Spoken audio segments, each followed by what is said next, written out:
Blog Talk Radio.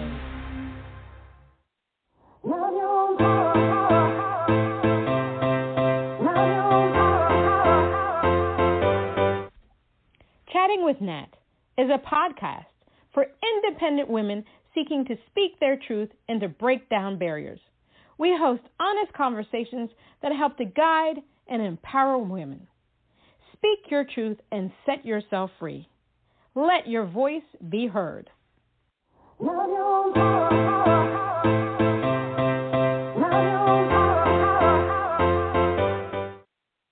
everyone, this is Chatting with Nat. Yes, it's Natalie Jean, it's Natalie Jean. Today we have the honor of having singer-songwriter Brei Carter. Growing up in Monroe, Louisiana, Brei was determined to use the skills she learned in her church choir and from those she loved to bring her dreams of singing country music to life.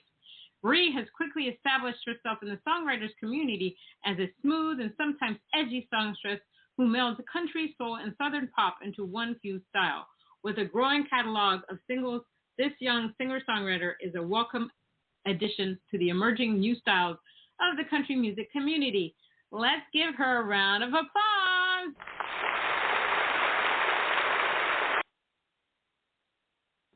Hi, Brei. How are you? I'm good. How are you, Nat?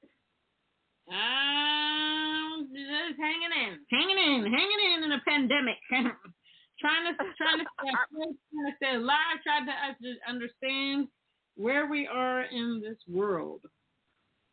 Trust me, I totally understand that. I think we're all kind of in that boat right now.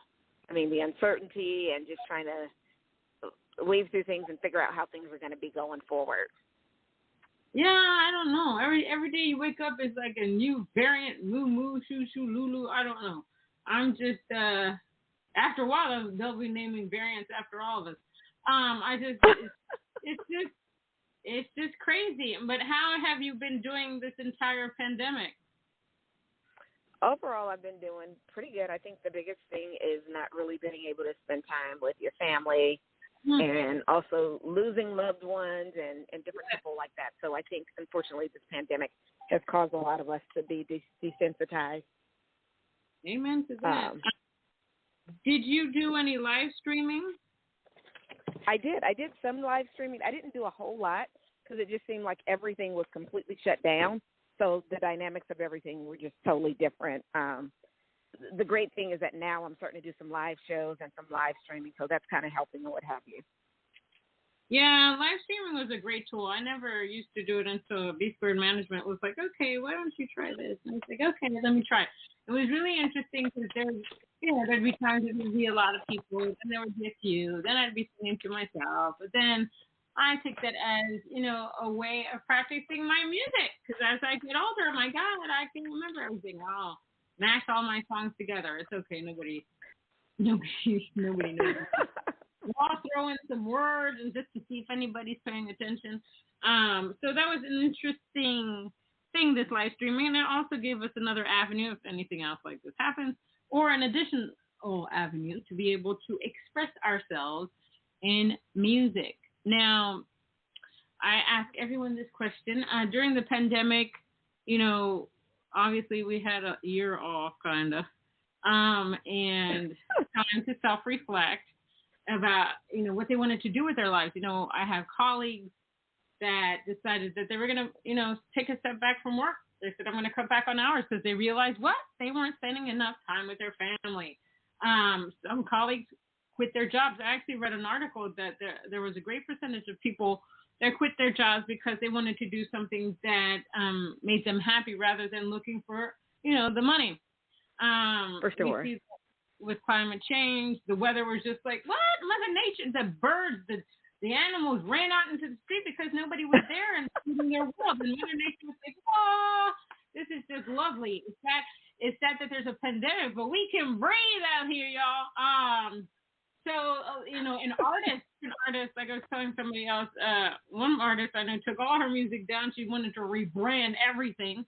And some people wanted to be more an effective player with their music. They want to make a difference. So during this pandemic time, this downtime, did you think about how you want to be perceived as an artist?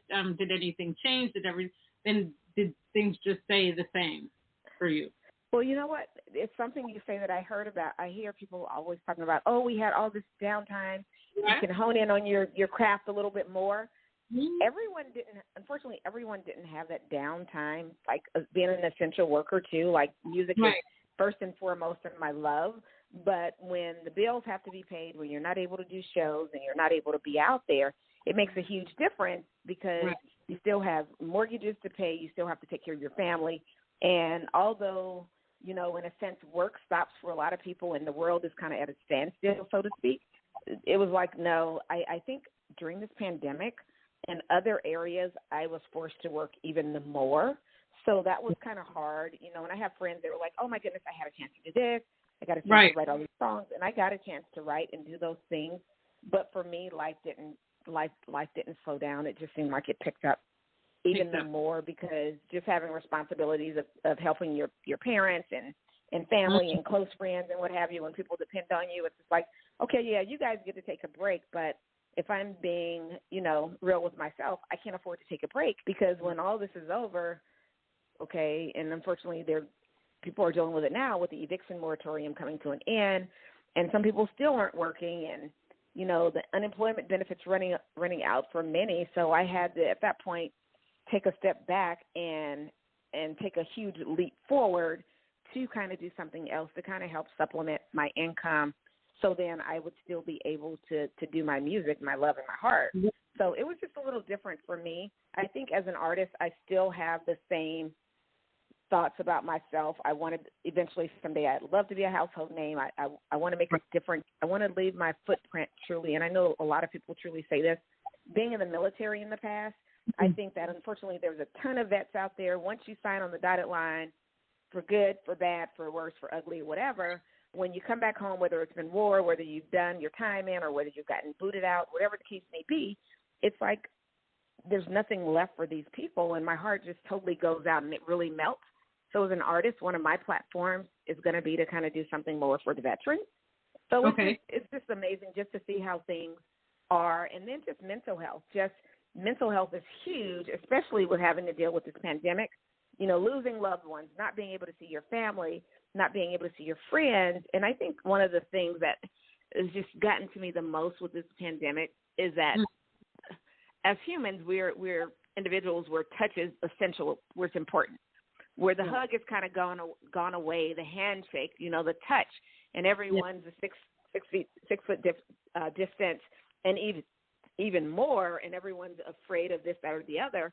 And I just think that without there being touch and without there being the communing or the, you know, and the true full affection with one another as individuals, whether it's family, friends, strangers, and what have you, I think it's just caused a greater rift in the world. And I think all of that saddens me even the more.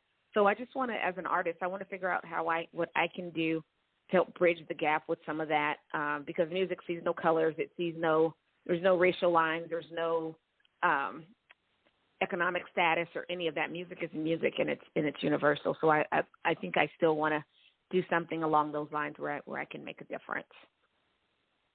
Yeah, and that's a beautiful thing, because a lot of people out there, I would say 50%, everybody wants to be in the same game and stuff like that. And obviously we want to make money.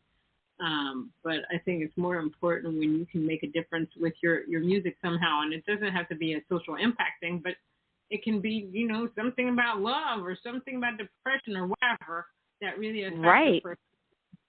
I during the pandemic, I was working, but I was working from home. So, but to piggyback off of what you said about helping others, I was with my mom and my uncle, so I was helping them do all these PPPs, their unemployment. Whoo, child! Don't get me started with the unemployment. Exactly, Gasoline, girl. That mess. Gasoline, because. If I tell you how many hours I logged in on the phone trying to get through the unemployment, it was ridiculous. I mean, it's just a stressful situation. It's just, Girl, yes. Too much.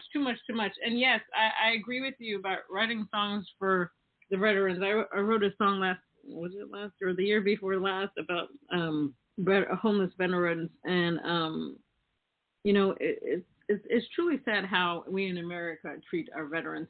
And it's interesting, like, and I'll touch on the vaccines just a little bit here. I'm not a person that wanted to get vaccinated. I don't want that crap in my system, but I did it so that America can move on, and so that I can travel. Yeah, I need to get out there.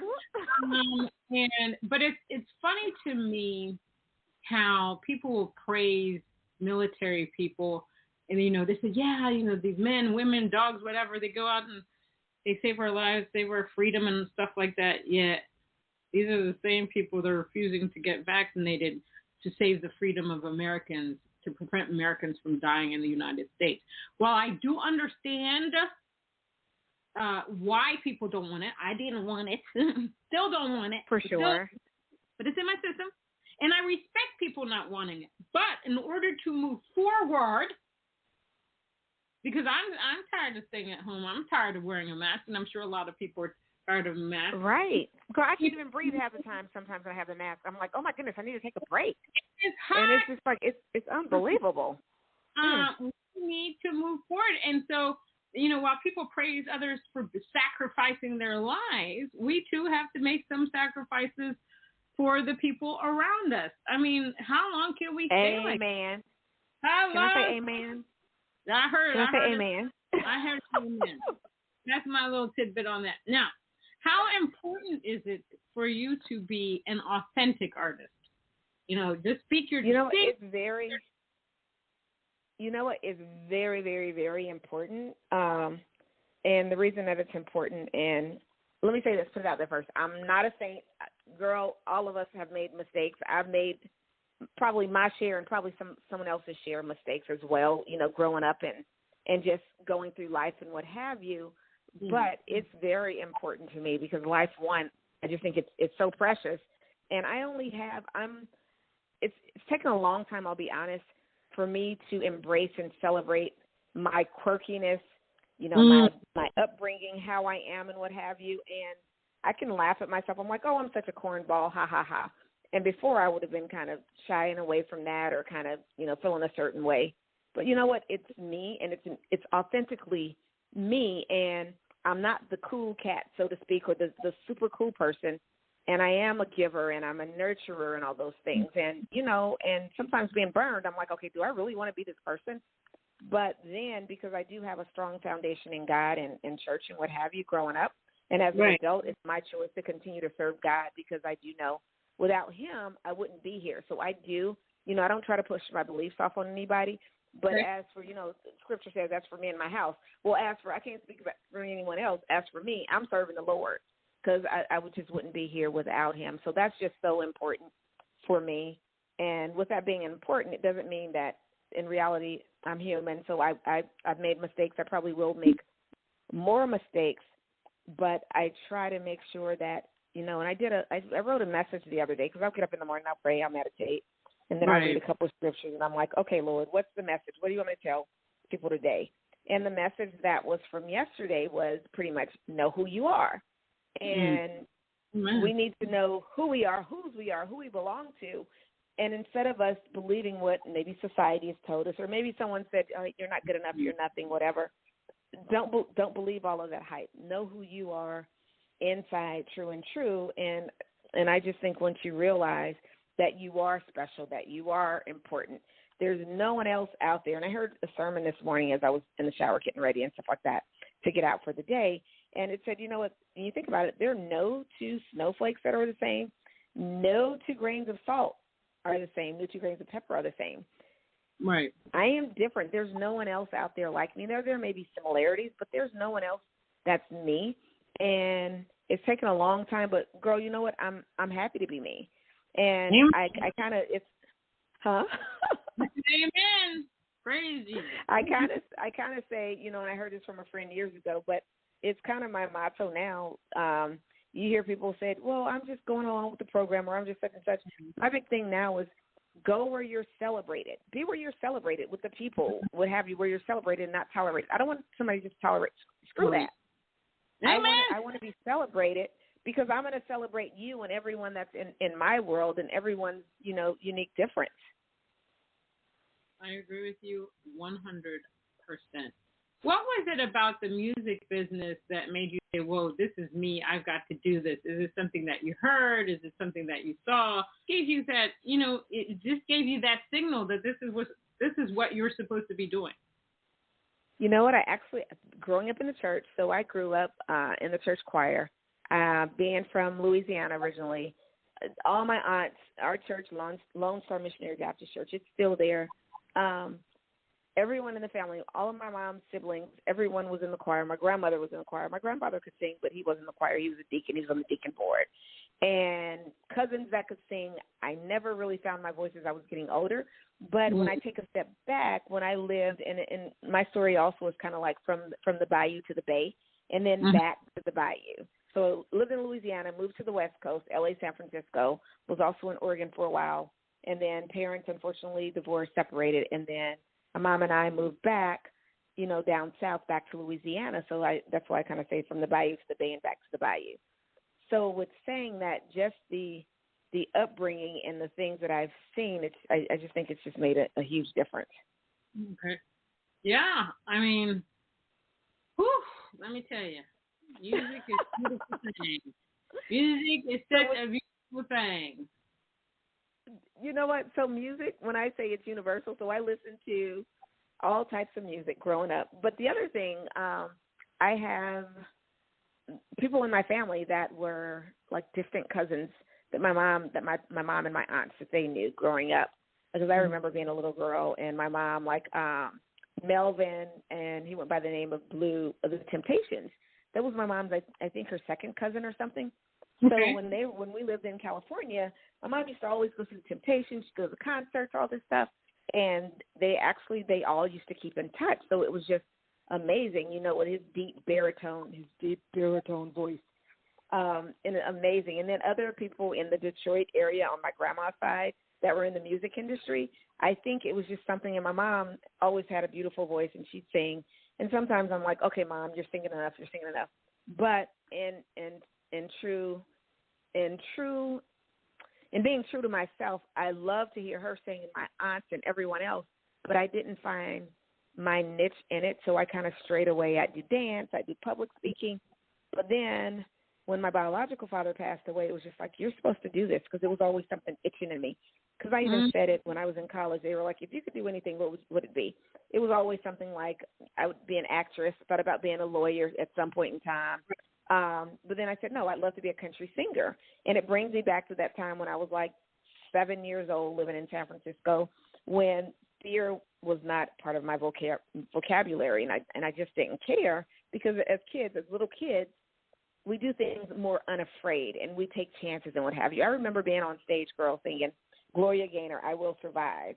And it just, and I can still picture now seeing that little girl seeing me and that little girl today. So I knew back then at 7 years old that I wanted to do it, but I didn't find the strength to do it until I think my biological father passed away. And I just started learning more and more stuff about my dad, my family, and then just kind of, sometimes we bury things deep below trauma and different things that we've gone through and what have you. And I just kind of started digging things back up and resurfacing things and, and asking questions and just learning more. And I just knew this is why all these years, because I heard people say, oh, country music, why do you want to do country? And I'm like, first of all, I'm from the country. My mom's like, I've always loved boots since I could wear shoes. I've always wanted these little cowgirl boots or cowboy boots. So I've always loved boots. It's always been a part of who I am. So as an adult, now I'm probably maybe a little excessive. I have over 100 pair of cowgirl boots, but nonetheless, I love my boots. I love my boots.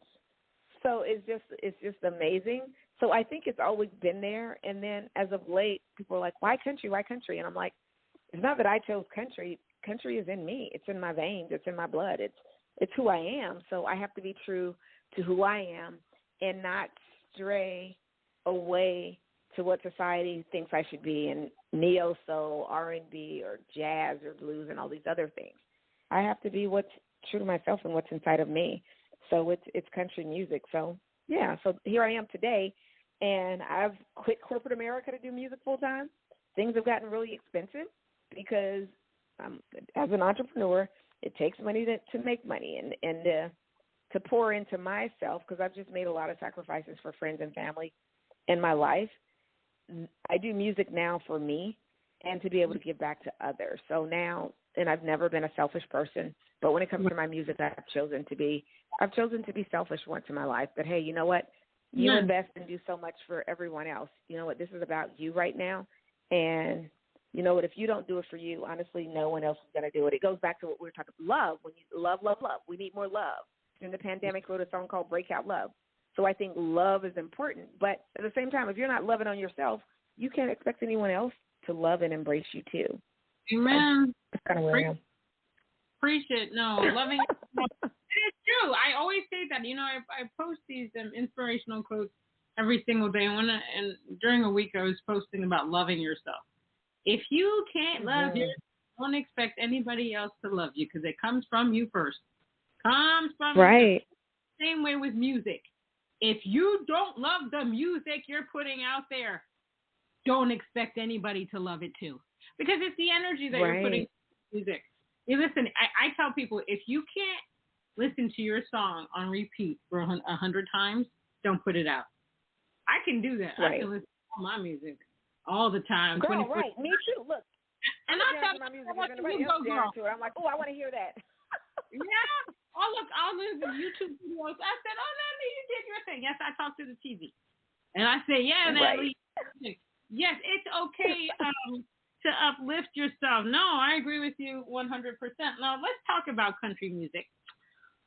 Because country music and Black people are coming to, we're coming to another level now. Now, we've always been there, probably in the shadows, but we've always been there. I mean, there's several Black artists, country artists that have been in the forefront, but now we've had to fight to get to the forefront because you know how things are. Anyway, so, you know, the whole deal with Morgan, let's talk about Morgan Wallen. Here's the thing. Yeah, I said with you. Just a good old boy, never meaning no harm.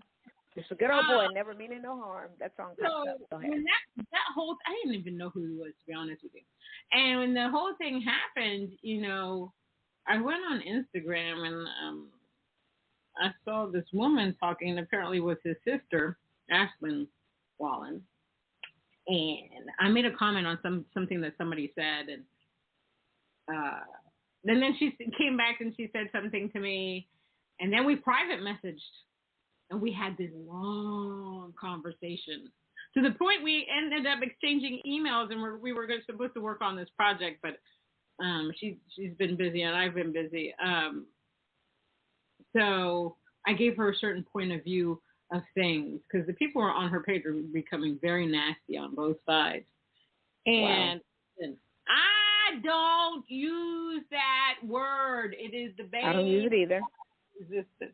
And I try to explain to her what Blacks don't understand, because I started with the Black side. The Blacks that use it is that they've been conditioned to believe that about themselves. They will never be able to change the word. There's a history attached to it. And I said, Black people, for what I know, are the only race that would pick a name that is so derogatory towards them to uplift them, which doesn't make any damn sense. Now, the people that called them that in the beginning knew what they were doing, because in the 21st century, why would this word still exist? It makes no sense. Who's kept it? Yes, white people use it. All kinds of people here. But I also mostly blame Black people for keeping it here, because they've kept it alive by calling their brothers. I agree. By calling their brothers, by doing this, by doing that. Time when other races say, nobody should be saying it, period. I don't care. Oh, I was drunk, this, that. You know you shouldn't be saying. You said it. Well, you know what? Wait, stop there before you finish your thought. I was drunk saying it. A drunken mouth speaks a sober mind. We all know that when you're drunk, when you're inebriated, you know, your inhibitions are a little bit lower. Thank you. Sometimes it's unfortunate. Sometimes your truth comes to light. Your truth will come to light. You'll speak your mind. You'll speak your piece. You know, good, bad, ugly, whatever it is, you will speak it, and you'll let loose and you'll let go. So it makes a huge difference. But when people I hear, because I don't use it either, but I've heard people use it, and I think the thing of it is, and my thing is, you know what? Any color, technically any race could be an N-word. Right. Because it's someone that's dumb and illiterate, ignorant, and illiterate. So with saying that, you know what? Unfortunately, when Morgan did that, Morgan was being one of those things. When he was behaving like that. That's the unfortunate thing. So so I think it's crazy. But some people are like, oh, don't forgive him, don't such and such. You know what? My philosophy is everyone makes mistakes. Let them learn from his mistakes. People need to learn.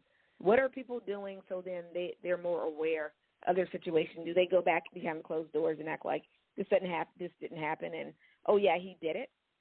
Because the things that people say, words are so powerful. And words can breathe life into someone, or they can kill someone. They can really damage and hurt someone. So we have to be careful. And if you've done things with your words that have caused, distraught and turmoil to other people's lives, it's for you to come to them and apologize and be sincere. And it's for you to figure out what you need to do so you don't repeat those things and not try to hurt people. Because in music, with music being universal and everyone loving music, why would you want to say and do things to hurt other people that's derogatory towards other people? That's not right. No, it isn't right. And some people are upset with this cancel culture. I'm here for it. I'm sorry. There are consequences to every action. Yes, there's forgiveness, but there's consequences to every action, and people just have to understand that. And I also tell people that, I'm tired of complacent Black people who are just like, no, I don't want them arrested. No, I want them arrested underneath the jail. I don't care. I'm a person, you're going to lose everything, because you know darn well if you say something to me and it's derogatory, racist, or whatever, there are consequences for that stuff. I cannot deal with complacent. Yeah, I can forgive them in my heart, but they're going to jail. I'm not, because the thing is, what we're seeing in our lifetime is that these same people are the same offenders before. Oh, no, I'm not the no time. I'm sorry, I just can't do it. Because people will continuously make those same mistakes because they're not put in a position where they can lose everything. They're just not. Exactly. So what do you think should be? What do you think the music world? And I know they took his music off the radio for a while, off the air. Now he's back touring. What do you think, in your heart of hearts, since you say this is a real talk, what do you think he should be doing right now? Do you think he should still be allowed to do music? What are your thoughts with him? I think he should still be able to do music. The thing is, I'd rather a person say, you know what, I used it. The way that I used it was exactly the way that I used it, period. Own up to your mistakes. Own up to your being. Just own up to it. When I say I agree with the cancel culture, I think everybody should get what they sow, what they reap, whatever. They should get that at that moment, because he said it. He did it. Yes. Did he make a mistake? Yes. Should he be forgiven? Yes. But at the same time, I'm sure he was aware that what he said was wrong. And so people need to be made accountable for that. Should he continue to do music? Yes, because there's a year from now and nobody's going to care. And this is the way America works. The more bad press you get, the more press you're going to get, and made him even more famous. I didn't know who he was until this happened. Now he's all over the place. If he plays music somewhere and people just are so disgusted, he's still getting famous off of this. So, okay, he's met with the NAACP and all these different people, and he's gone through the wire with doing this, that, and the other, blah, blah, blah, blah. Hopefully he has learned from this situation and we can move on from the situation. And the reason being that he should be allowed to do music is because, he said it was a mistake. Let's go at his word. And the other problem is that you have all these Black people using the N-word in their songs, which I don't understand why they do it. Here's another problem for me. You put it in the song, and then you don't want certain people to do it, to sing it. I'm sorry, boo boo. Right. So it's okay if I say it, but y'all can't see it. But then I want, but because right. you know who's buying the music, who's buying the music with them saying that. We know who's buying the music. Yeah, I was telling my uncle yesterday. Okay, if they're going to do, my uncle was like, well, it's the fault of people buying the music. No, I said if I'm going to buy the song, I'm singing every last word, and if you don't want me to sing it, don't put it in the song, or give me 20 cents, or give me a percentage back of what I paid. Because you shouldn't be able to tell me, I bought your music. Don't tell me what to do. No, you're right. You're right. And yeah, it's two sides. It's two sides to that coin. Yeah. And I guess for me, I would wish, I think you should be able to do music, but I wish there was some sort of how they have anger management and things like that. I wish there was some sort of program. Let him come and spend a month with me and my family, like not in Nashville, but like back home where you're in the midst. So then you really can feel and embrace the culture and be a part of it if you're that unaware of things. But I think it goes back to what you said at the end too. Love is going to prevail, and unfortunately, things aren't necessarily always equal for this race or what have you. It's like comparing apples to oranges.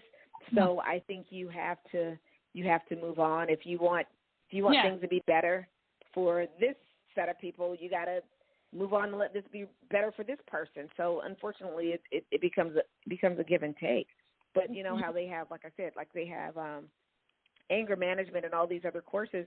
I think it would be good just if he could have, and it's something because we started to reach out to him just to see if that was a possibility, and we don't necessarily have to do a song together, but just to see whatever's in his back of his mind. And I don't know how he grew up, so I can't say that, hey, that is a very hurtful thing. That's a hurtful word that you use, and you should be celebrating, all races, all colors, all ethnicities, because we're all wonderful and uniquely made, and just celebrating everyone. So I grew up, not seeing color, and kids could be horrible. I got called zebra, I got called Oreo, all these other things, because I learned what love is, universal love.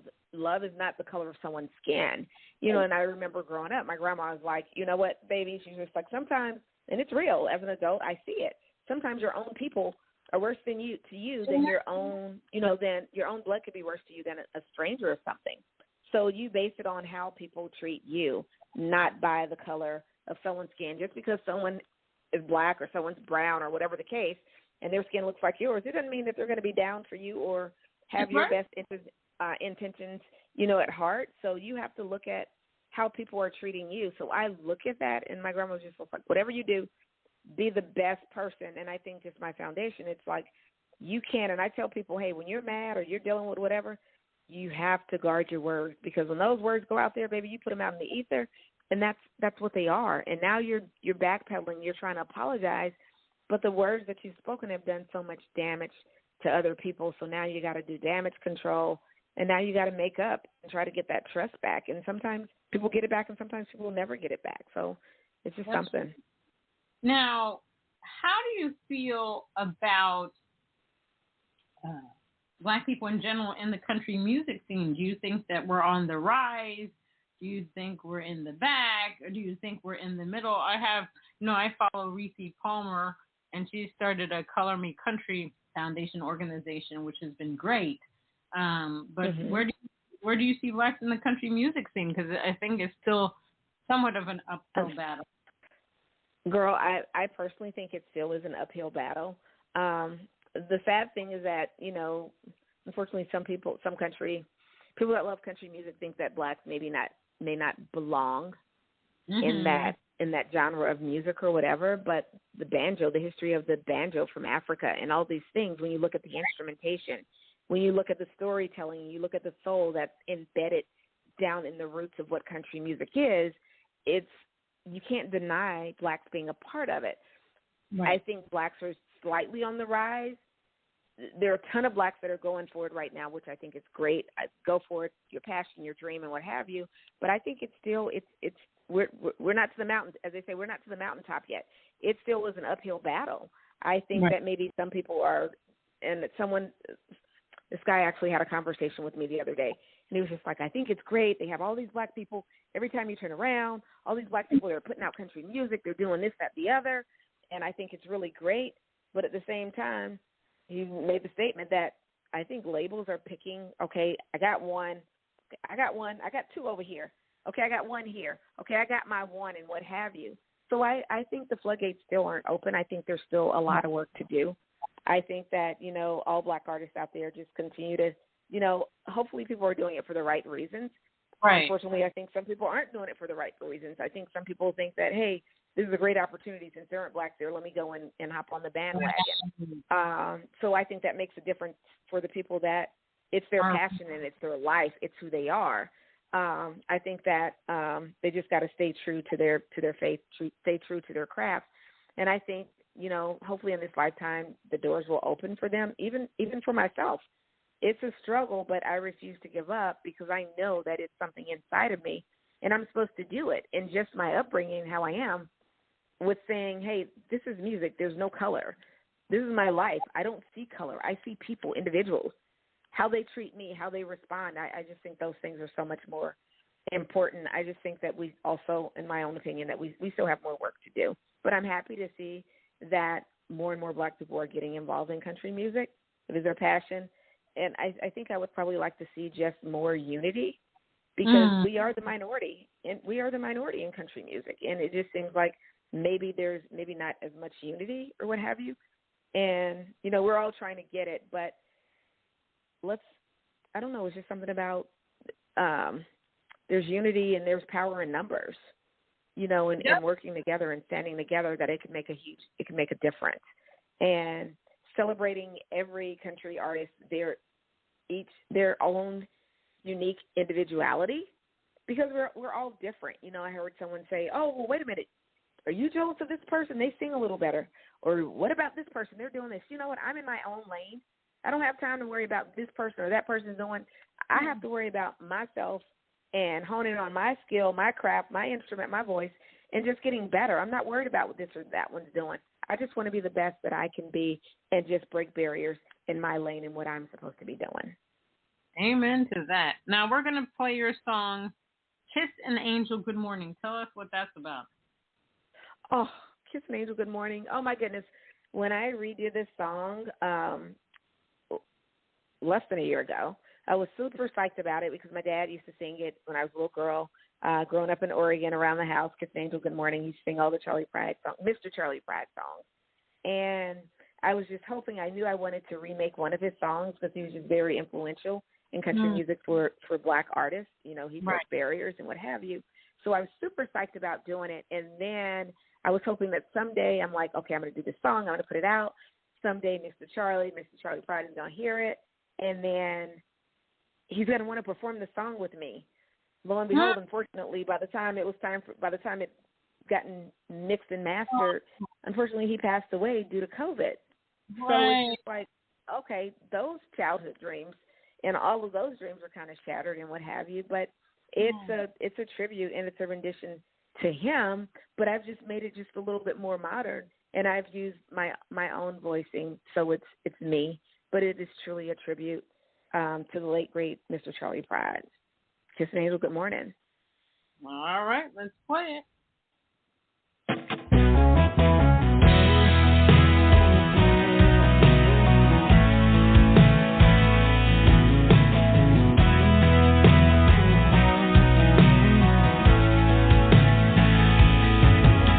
Whenever I chance to meet some old friends on the street, they wonder how does a girl get to be this way. I've always got a smiling face, anytime and any place, and every time they ask me why, I just smile and say, you've got to kiss an angel good morning and let her know you think about him when you're gone.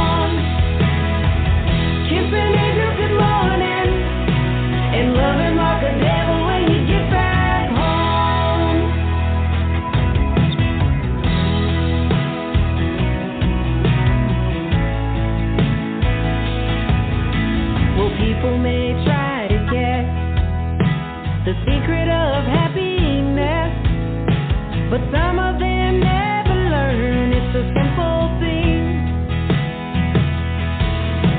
The secret I'm speaking of is a woman and a man in love, and the answer is in the song that I always sing. You've got to kiss an angel good morning and let her know you think about her when you're gone. Kiss an angel good morning and love him like a devil when you get back home.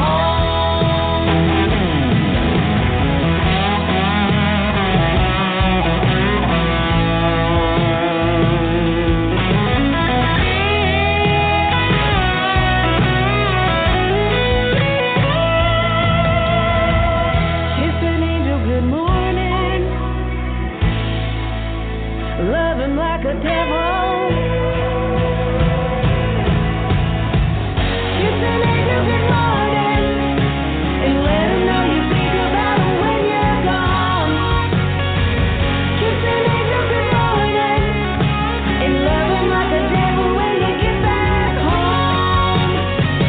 Kiss an angel good morning and let him know you think about him when you're gone.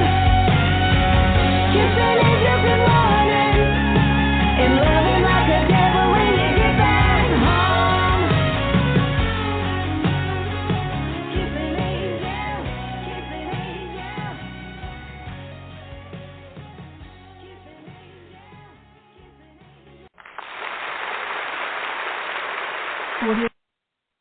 That was fantastic. Thank you. Thank you. What do My heart you love? just melted hearing that. Yeah, 'Cause yeah. I was thinking about him. Oh my goodness. That would have been great if you could have recorded with him, but you might be able to do it. They have times when they can splice the singer's voice with yours. I mean, they can do so many things now with technology. You never know. I know. Still do I it. know. What do you love about being an artist? Honestly, that's easy for me because I'm so analytical, and I've just been in the corporate world my whole life, in the military, and just working so hard and doing so much. When I'm doing music, I feel free. So I love the fact that I feel free. That's what's most important. And when I'm doing music, I truly, it's a two-edged sword because it's a good thing that I get lost in music, but I can't forget about the world and responsibilities and things. But I love music that it's like at that point in time that's all that matters. What is the one thing you wish you had learned or known before you entered the music industry? I probably wish I would have saved a lot more money. That's one of the things would have been really nice. Because everything is so expensive when you're doing it on your own as an independent and you don't have investors. And I mean, you invest in other people. You're investing in yourself, so you're pouring life savings. And I tell people there's no guarantee, and the only guarantee any of us have, I don't care, relationship, life, work, or whatever, the only guarantee any of us have is that someday we're going to leave this earth, we're going to die. So that is the only guarantee. So no one can make false promises or what have you. And you just trust in God. You trust in the higher power. If He's leading you, that all of the things that you're doing, that it won't be in vain. All of your sacrifices and what have you, it won't be in vain. But I wish I would have saved more money. I wish maybe I would have had a business plan for the music and maybe try to find some investors or something. I agree with you on that one. That's serious. So what's next for you? Oh, I'm glad you asked that, Nat. Do you like to be called Nat or Natalie? Or both? Call me whatever you want. All right. Well, right, I'm going to call you Nat then. Okay. I think I was going to say Natalie, but I'm going to stick with Nat since I'm chatting with Nat. All right. Then the thing that's next for me is radio promotion. That's not the ultimate. It's one of the ultimate things. That's the next go-to. So I've done some stream. I've done the live streaming. I've done streaming on the on Spotify, on the platforms and what have you.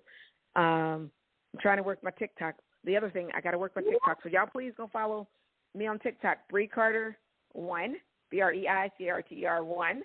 I need some help there on TikTok. I'm just trying to learn that platform. But the next big thing, honestly, in all seriousness, is radio promotion and going to radio, ideally Music Row, and going to the main radio stations being played, not just internet radio and other things like that. So I'm going all the way with that. Right. And I'm planning a radio tour, going to a radio station tour, so going to different radio stations and what have you, just to kind of promote myself.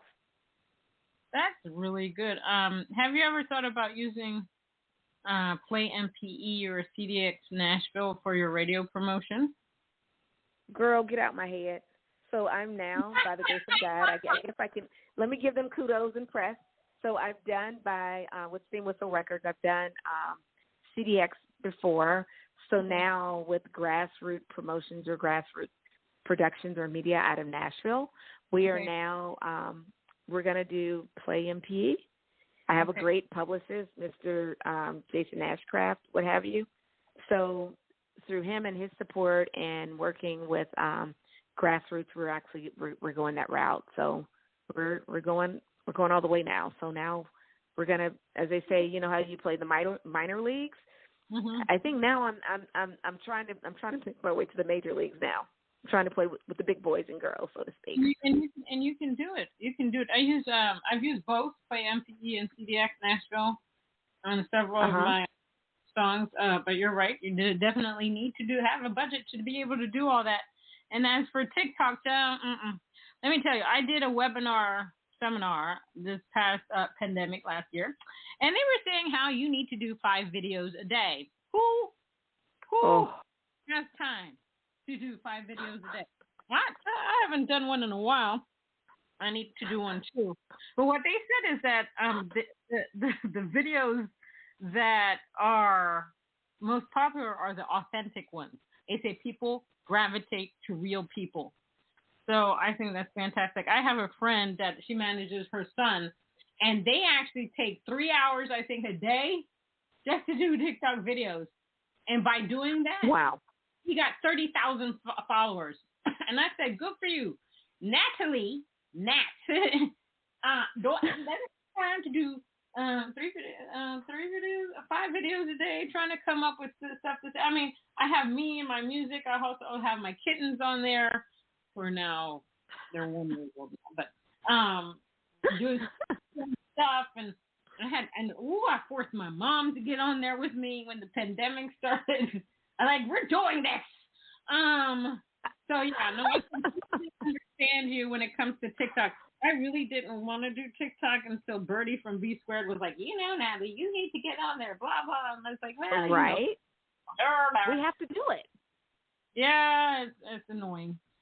We have, what people don't understand with this music business is that we have to be on every darn platform that there is and post every day. You have TikTok, Twitter, Instagram, Facebook, Snapchat, Clubhouse, and all this stuff. And a friend of mine just posted on Facebook that, when you're posting, try not to just post just to post, post some real content. And another people that Nikki and I interviewed the other day, they were saying, this promotional company, how if you're posting on several platforms, you should not post the same thing on each platform. Listen, I cannot come up with 6 things. Well, right now I could probably, because I have 70 singles come out, but I have 2 million different things to say on several different platforms. I just don't. I could say, why am I on here? It's just so everybody needs to understand that you're getting into the music business. It's a lot of work, especially if you're it's a lot of work. Have anybody? So not only social media before you get into your music, it's studio time, it's vocalizing, vocal practice, it's your writing, making sure you're staying in tune with that. It's about music. It's about mental health. We said earlier, keeping yourself together mentally, spiritually, physically. I mean, it's diet and make sure you're eating right. It's making sure you're getting enough rest. It's making sure you're nurturing the right relationships. And yeah, it's a lot of pressure. It's a lot. We could write a book about this mess. Now, what is the one quote or message that you like to use on a daily basis to push yourself, if you use one? You know, there are several things probably that I use, and it's in one of the songs. One of my friends is, I think it's Annie Oakley, and I think it's kind of like, well-behaved women, they rarely make history. So you know what? Sometimes you got to shake things up. You can't be afraid, and you got to do it afraid. And another thing, love so hard that it hurts. Give it your all. I mean, it's not really love if it doesn't hurt at some point in time, so to speak. And that's not in a negative way, but it's when you love so hard that you're willing to risk things for that love, whether it's, you know, the love of a relationship, love of your career, your music, love of a family member. You love hard and you love unconditionally, and you give whatever that thing, or you give it your all, because there's nothing promised to any of us. And then just trying to, I remember being younger, like in high school and even college, my big thing was, it was a scripture, Philippians, I think it's 4:16. I can do all things through Christ which strengthen me. So I have to now, I've kind of gone back to that, putting it in my mind, I can do this, I can do this, I can do this. And, you know, someone told me recently, because I say, I'm trying. We take trying out of our vocabulary. I'm doing. Because since words have so much power, we don't try to do something, we do it. Now, it may take you a little longer to get there, but we're not trying, we're doing. So, and then I remember Prince Board from Black Eyed Peas, not last summer, but the summer before, when I did a camp in L.A., he was just talking about, you know what, when you stay ready, you don't have to get ready. So that's something that stayed in my head. It's like, I don't want to get ready for a show. I want to already be ready for the show. I want to already be in that space and that mindset. So I'm just trying hard just to, like I said, not competing against the next person, but competing with myself, just to make sure that I'm giving my all, and that I am being the best that I can be. Or as the Army says, be all that you can be, that I'm being all that I can be, so to speak. Amen. I love it. Well, this has been awesome. I love having you on Chatting with Nat. I can't wait to see what else you have in store for the country music scene, because you're about to blow up. You better blow up. Yes, I receive it. Yes, speak it to me, girl. Speak it. Speak it. Yes, say it. Your name is going to be in lights, because we're both breaking down those boundaries. I know what it's like, you know. Yes, thank you, Lord. I'm an Americana / country, and I just won Best Americana Artist in this music awards thing. But I'm doing it. We're both going to do it. We're both going to rise. We're going to do it. So wait, are you going to be in Nashville next week? So I won't be in Nashville, but I'm going to Pigeon Forge, Tennessee, Thursday for the Josie Music Awards. But awesome. But the next time I'm in Nashville, I'll definitely email you and contact you so we can. Girl, we better connect. I'm sending you my personal number. You better stay in touch with. Look, I'm your new sister. I'm from Louisiana. I'm your new cousin. That's right. No, let's listen. I'm up for all kinds of collaborations and doing things together. So let's definitely talk. I think we can make beautiful music together. I completely agree. So I'm wishing you blessings, love, and light, and great success on your continued journey. Oh, you too. I know you. Listen, light. Your name is Light at the CMAs. Yes, girl, get out my head. And you're going to play at the country music festivals and do all that thing. Yeah, they're going to know your name. They're going to say, who's this? Who? Yes. Brei Carter, everybody. Thank you, Brei, for chatting with Nat. That's a singer-songwriter, Brei Carter. She's amazing. She has a beautiful voice. She's talented. And she also speaks her truth. She's not afraid to be who she is. And she wants to heal the world. And she's breaking down barriers. Hell, we don't need those barriers because we're doing our thing. And Brei Carter is doing her thing from my lips to God's ears. Her name is already in lights. Thank you, Brei. Thank you, Nat. I appreciate it. Be safe, okay? All right. Have Bye. a nice week.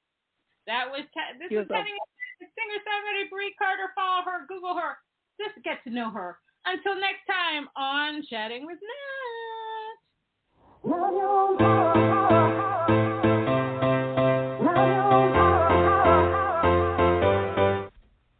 Chatting with Nat is a podcast for independent women seeking to speak their truth and to break down barriers. We host honest conversations that help to guide and empower women. Speak your truth and set yourself free. Let your voice be heard.